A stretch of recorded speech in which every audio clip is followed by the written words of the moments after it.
Ignition sequence starts. 6, 5, 4, 3, 2, 1, 0.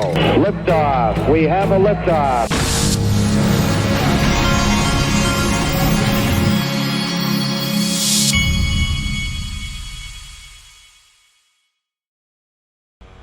Hey everybody, this is the Digital Asset Investor.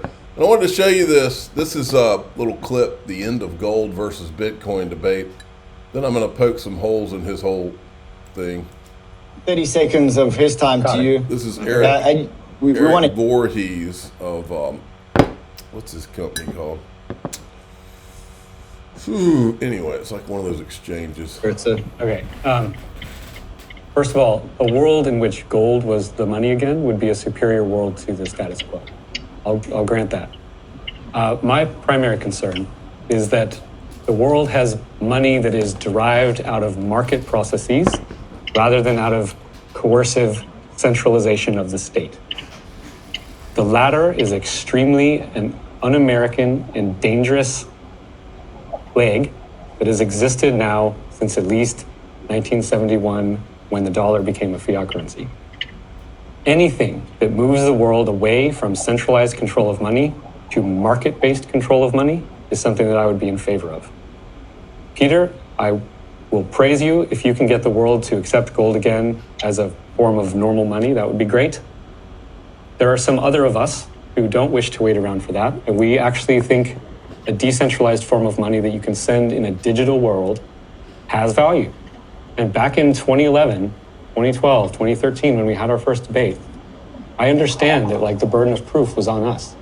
We had to argue that it was a currency or that it was a money. We had to make those statements because no reason for anyone to believe us back then.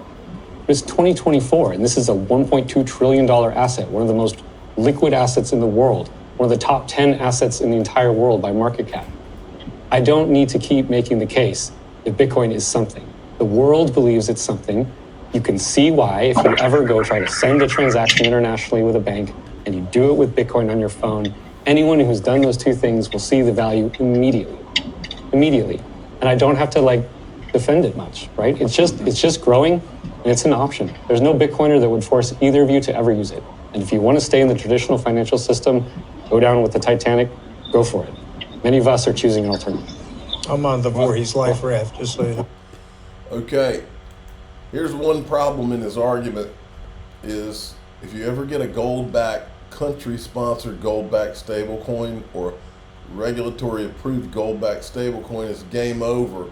There's no reason to own Bitcoin. You could. If the gold ownership was tracked on the blockchain, there wouldn't be any reason to own Bitcoin.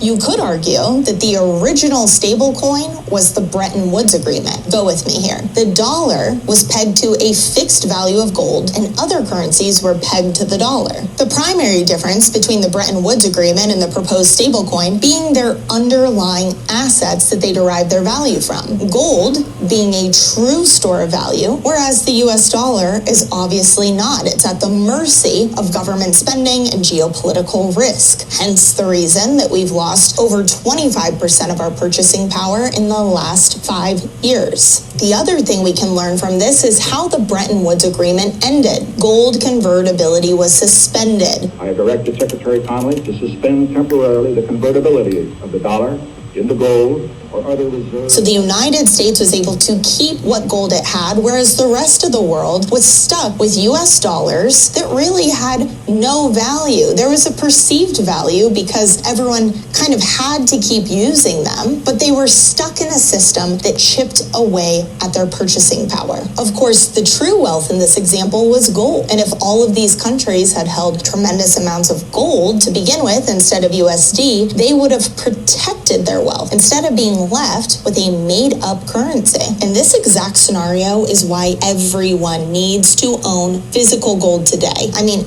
I don't know about you, but I don't trust that the Federal Reserve or the US government has my best interest at heart. I don't believe that they want me to protect my wealth outside of the system, because then that means that I have power. If you protect yourself with gold, they can't devalue it in the same way.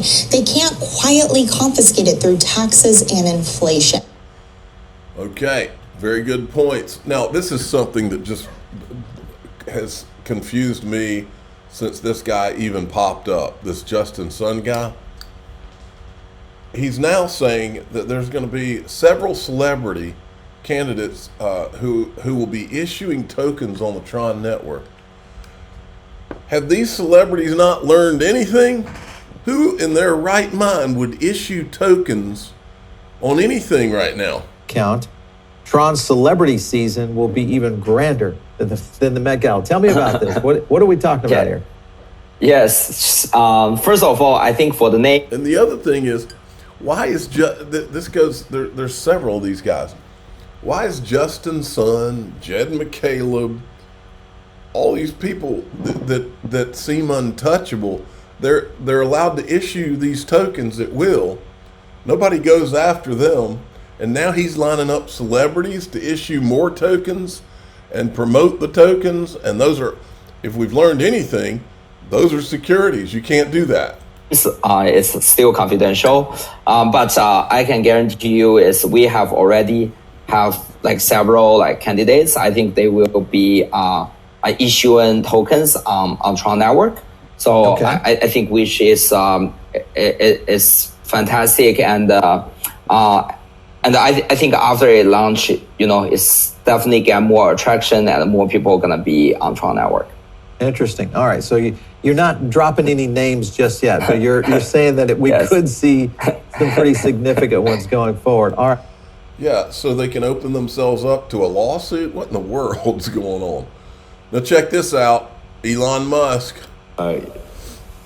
If Trump wins, and obviously I suspect there are people with mixed feelings about whether that should happen, but we do have an opportunity to do kind of a once-in-a-lifetime deregulation and reduction in the size of government. Because the other thing, besides the regulations, America is also going bankrupt extremely quickly.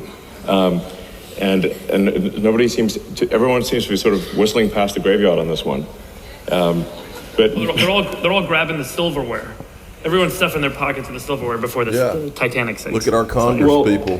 The Defense Department budget is a very big budget. Okay, it's $1 trillion a year. DoD, Intel, it's $1 trillion. And interest payments on the national debt just exceeded the Defense Department budget. They're over $1 trillion a year, just in interest, and rising. We're adding $1 trillion to our debt, which our kids and grandkids are going to have to pay somehow. Every 3 months, and then soon it's going to be every 2 months, and then every month, and then the only thing we'll be able to pay is interest. And if this is, it's just it's just like a person at scale that has racked up too much credit card debt, and this does not have a good ending. And so we have to reduce the spending. Let me ask. A very bad ending, indeed. Check this out. Look, looks like Scaramucci's telling the truth for once in his life. And I find her to be absolutely repulsive and absolutely hypocritical. And I said in Davos that her and Gary are the axis of regulatory evil. They literally have decided that Scott Melker may have made some money. I always tease Mike Novogratz. I said, it's really you, Nova, because you made over $1 billion with this shit. And she knows you personally, and she's very upset about that. She's literally the type of person that doesn't like to see rich people get richer, and a result of which she's willing to close down a product that would help the people she's supposedly advocating for. And I find her to be absolutely repulsive and absolutely accidentally played that loop again. Speaking of repulsive, this is Senator Warren when she was running for the Senate in Massachusetts against the incumbent Scott Brown. So it's critical for the GOP that Scott Brown hangs on to the late Senator Ted Kennedy's seat. And last night, both sides went on the attack.